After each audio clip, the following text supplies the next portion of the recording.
नमस्कार, मी स्वाती गोडसे. आपण पाहताय न्यूज 18 लोकमत स्पीड न्यूज. या बुलेटिनमध्ये आपल्या सगळ्यांचं स्वागत. बघूयात अनेक महत्त्वाच्या बातम्यांचा वेगवान आढावा. सुरुवातीला बातमी राजकीय वर्तुळातली. शिवसेना विरुद्ध नारायण राणे वाद आता आणखीन पेटलाय. कारण नारायण राणेंनी बाळासाहेबांच्या स्मृतीस्थळाला अभिवादन केल्यानंतर आता शिवसैनिकांनी या स्मृतीस्थळाचं शुद्धीकरण केलंय. नारायण राणेंची जनआशीर्वाद यात्रा सुरू झाल्यानंतर त्यांनी शिवाजी पार्कमधील शिवसेना प्रमुख बाळासाहेब ठाकरेंच्या स्मृतीस्थळावर जाऊन अभिवादन केलं. मात्र या अभिवादनानंतर शिवसैनिकांनी आक्रमक पवित्रा घेत गोमूत्र शिंपडत स्मृतीस्थळाचं शुद्धीकरण केलंय. त्यामुळे आता शिवसेना विरुद्ध नारायण राणे वाद चिघळण्याची शक्यता आहे. केंद्रीय मंत्री नारायण राणेंवर मुंबईच्या महापौर किशोरी पेडणेकर यांनी टीका केली आहे. एकीकडे बाळासाहेब यांच्याबद्दल आस्था दाखवायची आणि दुसरीकडे त्यांच्या मुलांचं चरित्र हनन करायचं, ही कुठली भक्ती, असा सवाल महापौर किशोरी पेडणेकर यांनी नारायण राणेंना केलाय. दरम्यान शिवसेनेच्या भूमिकेवर नारायण राणेंनी जोरदार टीका केली. गोमूत्र शिंपडणं हे काही कार्य केलं का? उद्धव ठाकरेंनी स्वतःच्या मनाचं शुद्धीकरण करावं. ज्या साहेबांनी मला घडवलं, मी त्यांचं दर्शन घेतलं. बाळासाहेबांच्या नावानं एकतरी विधायक कार्य केलं आहे का? मी सिंधुदुर्गात कॉलेज, हॉस्पिटल उभी केली असल्याचंही राणेंनी यावेळी म्हटलंय. जनआशीर्वाद यात्रेदरम्यान नारायण राणेंनी राज्य सरकारवर टीका केली आहे. राज्यातील जनता महाराष्ट्रातील आत्ताच्या सरकारला कंटाळली आहे. हे सरकार राज्याचा कोणताही विकास करू शकत नसल्याची टीका राणेंनी केली आहे. राज्य सरकारवर टीका करतानाच नारायण राणेंनी जनतेसाठी भाजप आशेचा किरण असल्याचंही म्हटलंय. मुंबई महानगरपालिकेची निवडणूक भारतीय जनता पार्टीच जिंकणार असल्याचा विश्वास नारायण राणेंनी व्यक्त केलाय. 30 वर्ष पापाचा घडा यंदा फुटणार असल्याचा हल्लाबोल राणेंनी केला. महापालिका जिंकणं ही माझी जबाबदारी असल्याचंही राणेंनी म्हटलंय. तर नारायण राणेंनी मंत्रिपद दिल्याबद्दल पंतप्रधान नरेंद्र मोदी आणि देवेंद्र फडणवीसांचे आभार मानले. पंतप्रधान नरेंद्र मोदींच्या आशीर्वादानं केंद्रीय मंत्रिमंडळात सहभागी झाल्याचं त्यांनी म्हटलंय. त्यांनी मला दिल्लीत मंत्रिमंडळात जाण्याची संधी उपलब्ध करून दिल्याचं राणेंनी सांगितलं. दरम्यान नारायण राणे यांच्या जनआशीर्वाद यात्रेला विरोध करण्यात आलाय. घाटकोपरमध्ये विरोध करण्यात आला. घाटकोपर पूर्व स्टेशन परिसरात मंडप आणि स्टेज बांधण्यात आला. शिवसेना, काँग्रेस आणि राष्ट्रवादीतर्फे विरोध करण्यात आला. तर शुक्रवारी घाटकोपर इथे राणेंची जनआशीर्वाद यात्रा असल्यामुळे या ठिकाणी राडा होण्याचीही शक्यता वर्तवली जाते. दरम्यान शिवसेनेच्या नेत्या आणि पुणे जिल्हा परिषदेच्या सदस्या आशा बुचके यांनी भाजपत प्रवेश केलाय. भाजपचे प्रदेशाध्यक्ष चंद्रकांत पाटील आणि भाजप नेते देवेंद्र फडणवीस, विरोधी पक्षनेते देवेंद्र फडणवीस यांच्या उपस्थितीत आशा बुचके यांनी भाजपमध्ये प्रवेश केला. बुचके यांच्या भाजप प्रवेशानंतर देवेंद्र फडणवीसांकडून त्यांच्या कामाचं कौतुक करण्यात आलंय. जुन्नरमध्ये राजकीय जम बसवण्यात त्यांचा मोठा वाटा असल्याचं देवेंद्र फडणवीसांनी म्हटलंय. आघाडीमुळे तिन्ही पक्षांचा श्वास कोंडला असून भाजपला विस्ताराची संधी मिळाली असल्याचं वक्तव्य भाजप नेते आणि विधानसभेचे विरोधी पक्षनेते देवेंद्र फडणवीस यांनी केलंय. भाजपच्या विरोधात 3 पक्षांनी आघाडी केल्यामुळे त्या पक्षांचा अवकाश कमी होऊन श्वास कोंडला गेलाय. तर दुसरीकडे भाजपला संपूर्ण राज्यभर मोकळ्या श्वासानं काम करून पक्ष विस्ताराची संधी मिळाली आहे. त्यामुळे आगामी विधानसभा निवडणुकीत भाजप स्वबळावर सत्तेवर येईल असा विश्वासही त्यांनी व्यक्त केलाय. देवेंद्र फडणवीसांना नामोहरम करण्यासाठी नारायण राणेंसारखं बुजगावणं केंद्र सरकारने पुढे आणलं असल्याची जोरदार टीका शिवसेनेचे खासदार विनायक राऊत यांनी केली आहे. फडणवीसांना शह देण्यासाठी नारायण राणेंचा उपयोग केला जातोय, हे भाजपचं दुर्दैव असल्याची टीकाही राऊतांनी केली आहे. काँग्रेसच्या ज्येष्ठ नेत्या सोनिया गांधी मुख्यमंत्री उद्धव ठाकरेंशी संवाद साधणार आहेत. उद्या व्हिडिओ कॉन्फरन्सिंगद्वारे त्या चर्चा करतील. काँग्रेस आणि इतर पक्षातील मुख्यमंत्र्यांशी देखील सोनिया गांधी संवाद साधणार असून शरद पवार, संजय राऊतही या चर्चेत सहभागी होणार आहेत. अनिल देशमुखांनी ईडीला पत्र लिहिलंय. माझी ईडीबाबतची याचिका सर्वोच्च न्यायालयाने स्वीकारली असून त्यावर लवकर सुनावणी होणार आहे. सोबतच न्यायालयानं मला खालच्या न्यायालयात जायची मुभा दिली आहे. त्यामुळे ही न्यायालयीन प्रक्रिया पूर्ण झाल्यावर मी स्वतः ईडी समोर जाणार आणि त्यांना सहकार्य करणार, असं अनिल देशमुखांनी या पत्रात म्हटलंय. गोपीचंद पडळकरांनी आयोजित केलेल्या बैलगाड्या शर्यतीच्या मुद्द्यावरून सांगलीत वातावरण तापलंय. तयार करण्यात आलेल्या शर्यतीच्या मैदानावर आडव्या चऱ्या मारण्यात आल्या, जेणेकरून बैलगाडी या मैदानावर धावणार नाही.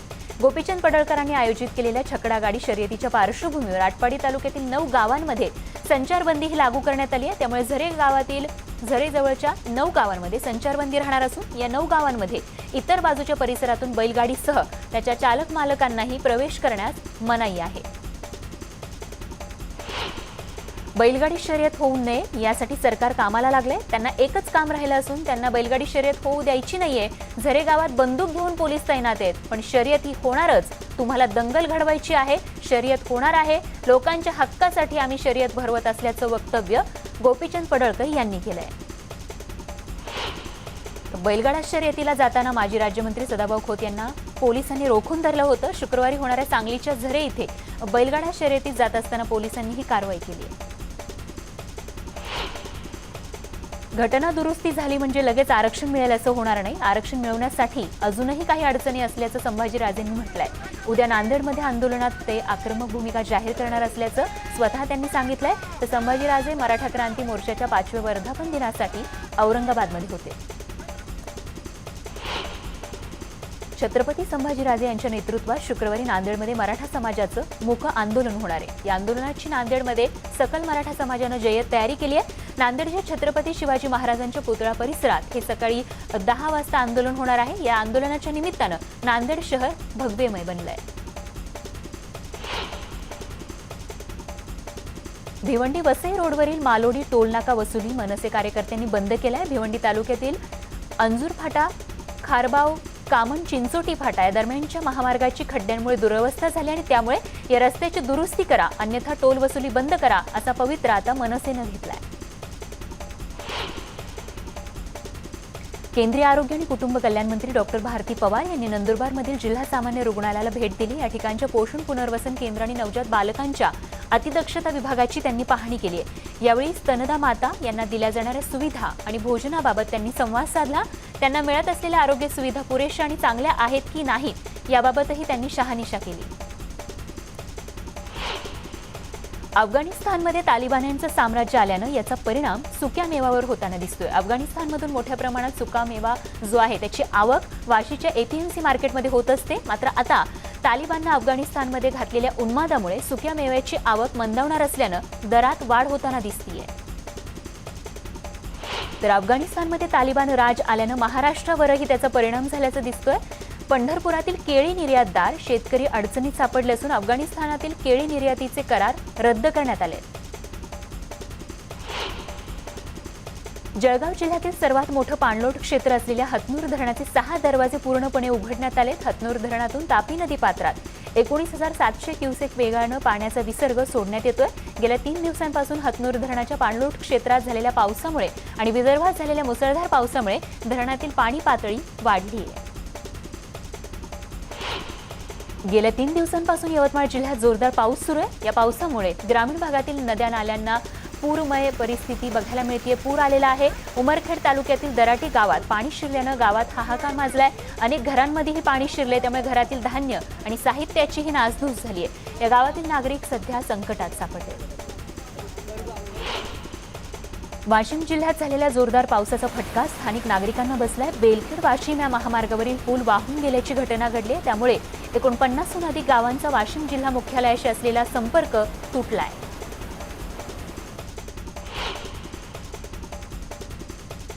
अकलूजजवळ माळेवाडी इथे मोठा अपघात झालाय. दवाखान्यात उपचारांसाठी निघालेल्या दुचाकीवरील 3 जणांना कंटेनरनं धडक दिली. या अपघातात मायलेकीचा जागीच मृत्यू झाला.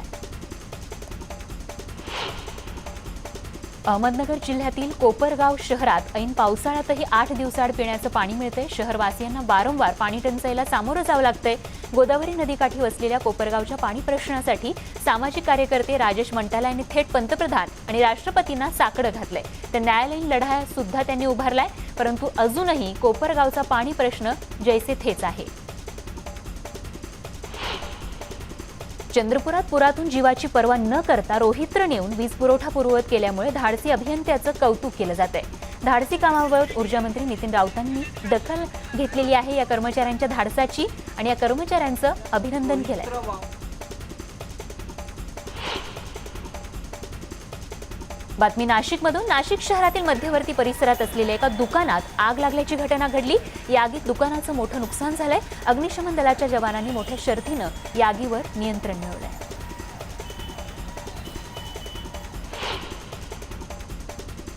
आणि सगळ्या महत्त्वाच्या बातम्यांसोबतच स्पीड न्यूजमध्ये एक छोटासा ब्रेक घेऊन लगेच परत येतो. बघत रहा न्यूज 18 लोकमत.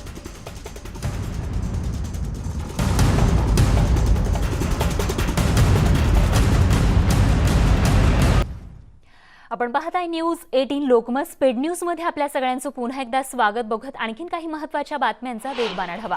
राष्ट्रीय परिवहन महामार्गाच्या विभागीय कार्यालयातच महिला कर्मचाऱ्याला अधिकाऱ्याकडून मारहाण करण्यात आल्याची घटना घडली आहे. बीडमध्ये हा धक्कादायक प्रकार घडला असून या महिलेनं विभागीय नियंत्रकांकडे प्रभारी लेखापाल नारायण मुंडे विरोधात तक्रार केली आहे. पिंपरी चिंचवडमधील एसीबीच्या जाळ्यात अडकलेले भाजपचे स्थायी समिती अध्यक्ष नितीन लांडगे यांच्या अडचणीत मोठी वाढ झाली आहे. लाच स्वीकारणाऱ्या स्वीय सहायकानं 16 सदस्यांना देण्यासाठी पैसे घेतल्याची कबुली दिली आहे आणि त्यामुळे लांडगेंच्या अडचणीत मोठी वाढ झाली आहे. हप्त्याची मागणी करणाऱ्या गुंडांना पोलिसांनी दणका दिलाय. चाकण पोलिसांनी त्यांना अद्दल घडवली तर बेड्या ठोकून परिसरात या गुंडांची धिंडही काढली.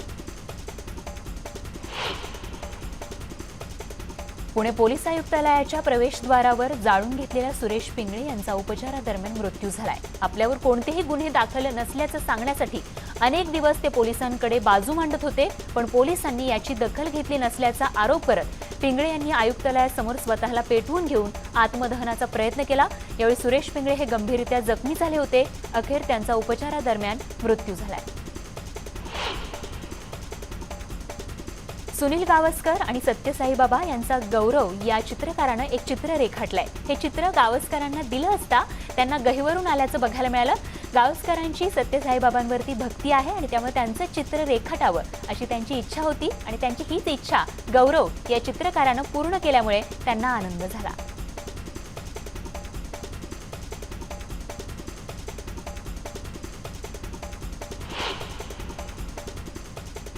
आणि या सगळ्या महत्त्वाच्या बातम्यांचा वेगवान आढावा पाहिल्यासोबतच स्पीड न्यूज या बुलेटिनमध्ये वेळ झाली तेच थांबण्याची ताज्या अपडेट्ससह लगेच परत येतो. बघत रहा न्यूज 18 लोकमत.